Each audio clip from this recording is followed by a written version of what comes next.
Well, yes. But that doesn't mean you can't still win. Try thinking out of the box. Don't waste time doubting the facts.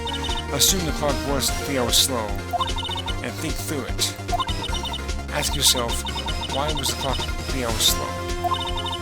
Figure out the reason, and you'll have your proof. Right. Right? Can you think of a reason as to why the clock would be 3 hours slow?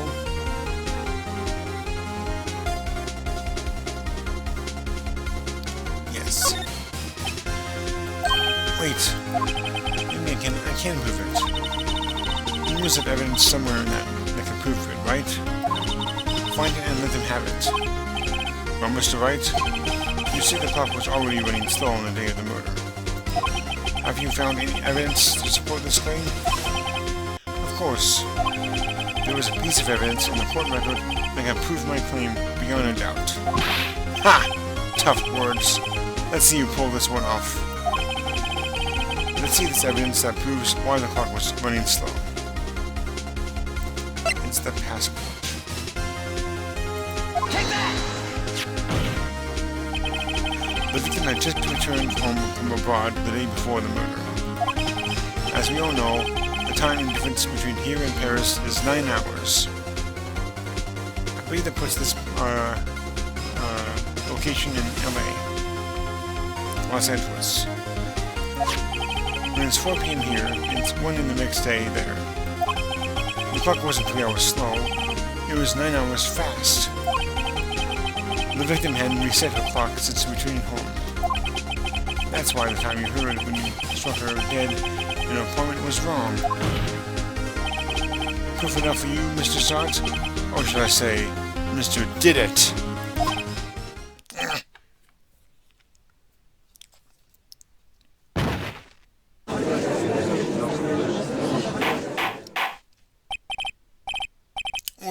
Order, I say. Well, this case has certainly turned out differently than we all expected. Mr. Payne, your witness, he was arrested and has been taken away, Your Honor. Very well. Mr. Wright? Yes, Your Honor? I have to say, I'm impressed. I don't think I've ever seen someone complete a defense so quickly and find the true culprit at the same time. Thank you, Your Honor. At this point, this is only a formality, but this court finds the defendant, Mr. Larry Butts, not guilty.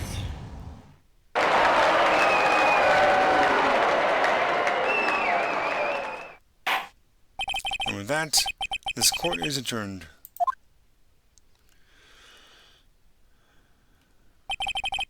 It turns out that Phoenix Wright was a common burglar. He posed as a newspaper salesman to check and see when people were out of the house. That day, when Larry went to her apartment, the victim wasn't home. After he left, Mr. Wright let himself in to do his dirty work. While he was searching her place, the victim returned. Flustered, Mr. Wright grabbed the nearest blunt object he could find.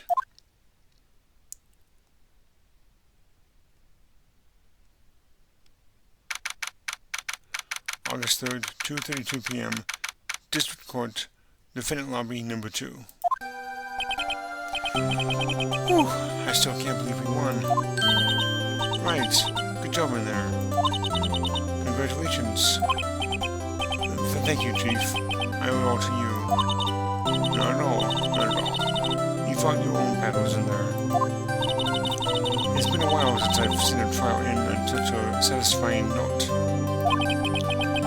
I've never seen the Chief looking this happy. If he's this glad, imagine how Larry must feel. My life is over.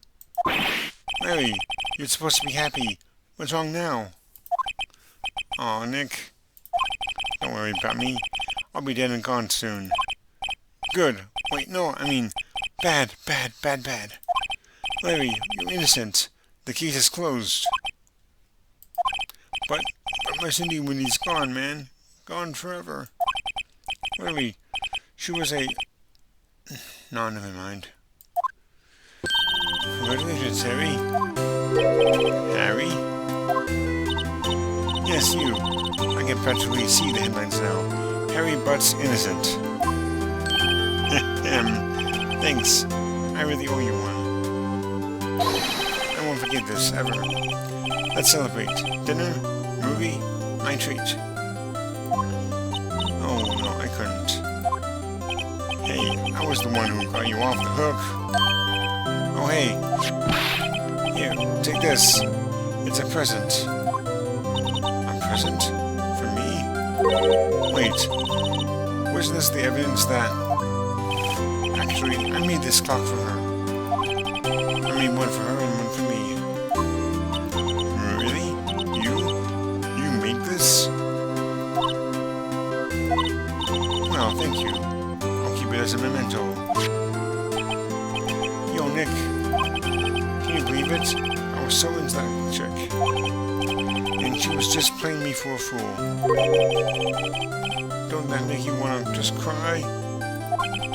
Larry. Are you so sure? Excuse me?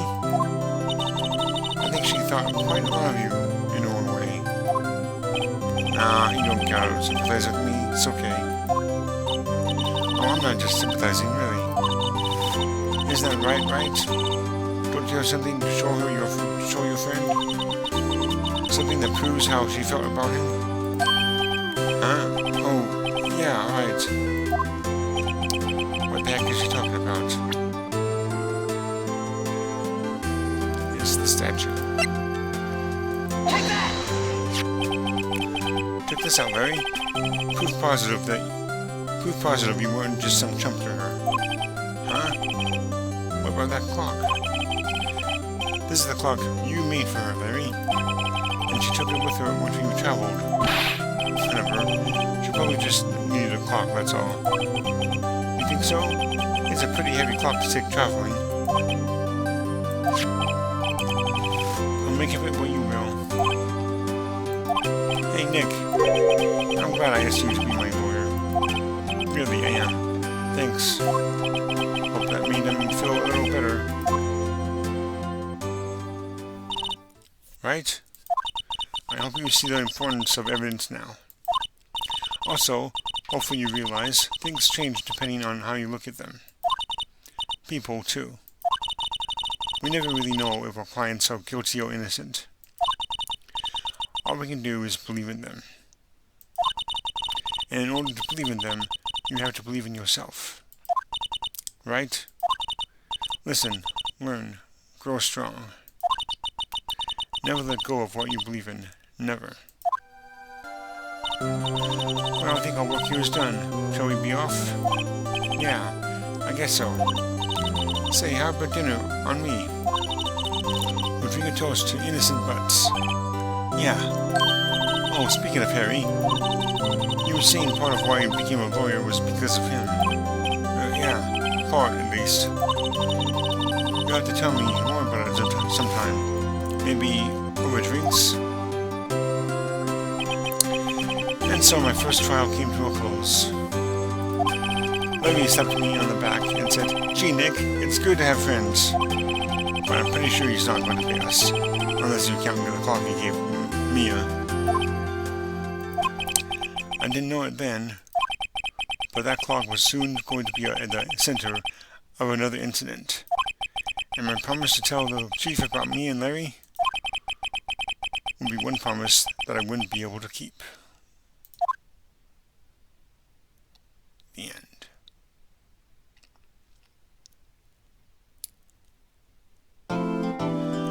And that concludes this episode. So I'm going to go ahead and save it here. This one. I'm not going to hit back on now because that'll bring us into the next episode. So I'm just going to go ahead and end the video here. So until next time, next time we shall begin the next episode, Turnabout Sisters. So, if you enjoyed this one, go ahead and hit that like button, and I will see you next time. So, take care.